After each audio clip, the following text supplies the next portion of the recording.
early on, and for very good reason, before the other development banks. So I think that as well as it being fundamentally a transition phenomenon, it's also developed as a comparative advantage, an area where the EBRD is additional through the sensible policies of and practice of the EBRD.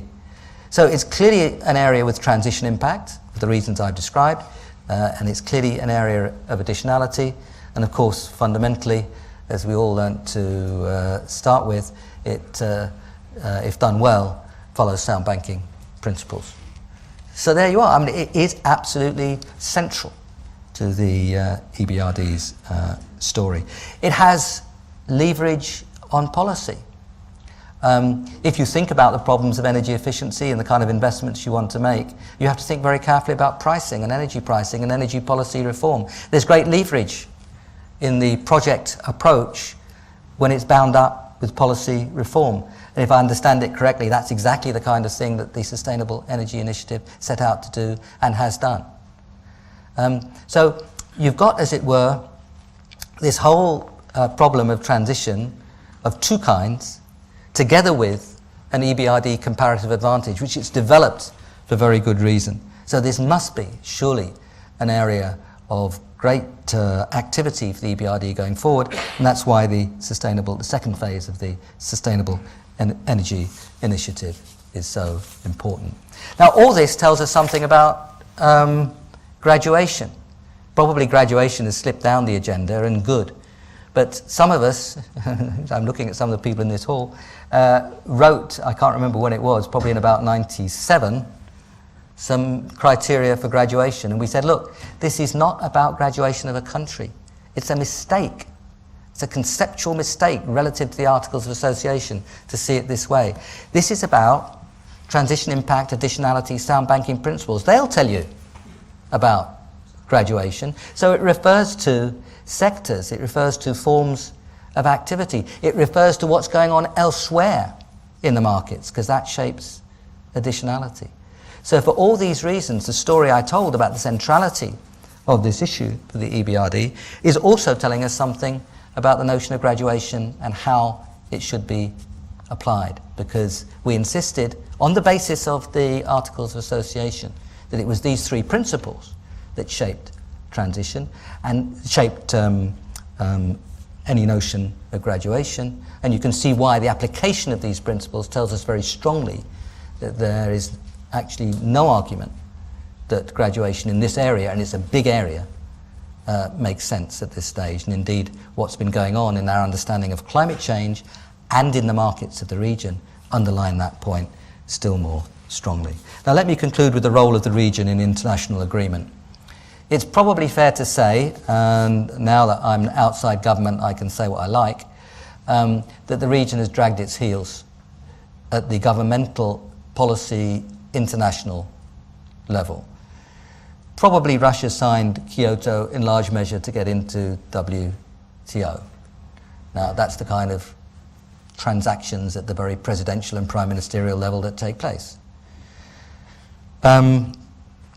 The region is concerned, countries of the region is concerned, because of the high emissions per unit of output, at the higher costs of investment in this area that it might have to face. So I think it's extremely important that in putting a global deal together, the recognition of the position and the historical position of the region is taken carefully into account. And in the European Union, I think we have a particular responsibility to take that carefully into account. There are lots of measures that can be used in terms of transformation funds, in allocation of revenues from auction, in speed of movement from auctioning of cap and trade. There are lots of economic instruments that we can use to recognise that difficult and more difficult position of the region relative to the others. But what we mustn't do is argue that the region should somehow move more slowly, because that would be extremely damaging, and everybody has to be involved here.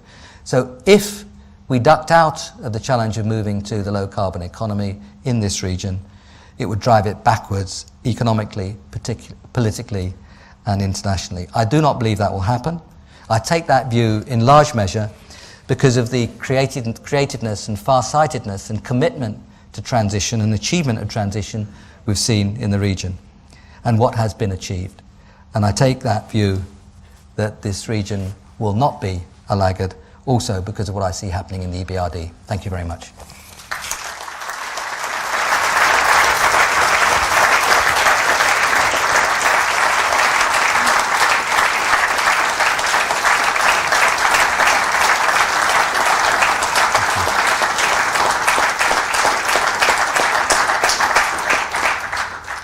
Well, thank you very much indeed.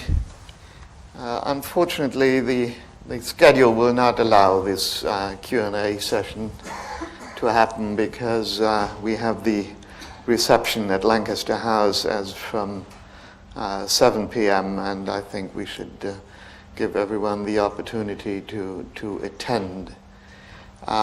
So it's just to tell you that what you have spoken about will be posted at the website so that everyone would have the chance to reconsider.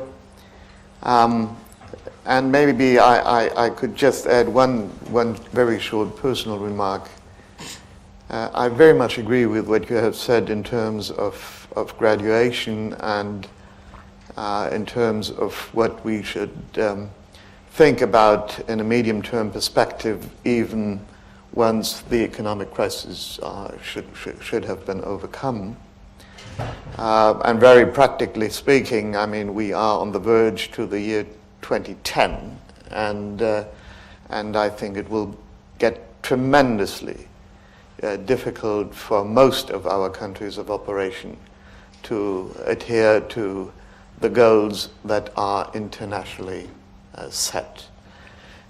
So I can hardly envisage that countries would indeed graduate on all areas and then being capable of coping with these problems by themselves.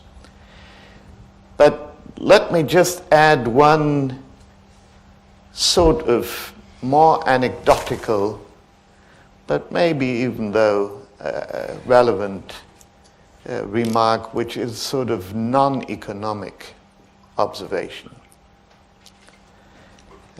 I have from time to time the sense that what you have been speaking about, of course, reacts to economics and incentives, and much can be done in this respect. But my sense is it has also a cultural element. And I say this because my experience from Eastern Germany is that these are the elements you take much more time to change than anything else. And still today, for instance, when we present the SEI2 initiative and we present it to board, you would see the most outspoken enthusiasm by the Western directors, and most of the directors of countries of operation remaining relatively silent. So I think if we really look at what can be done in order to come to results, to the very ambitious results you rightly have alluded to,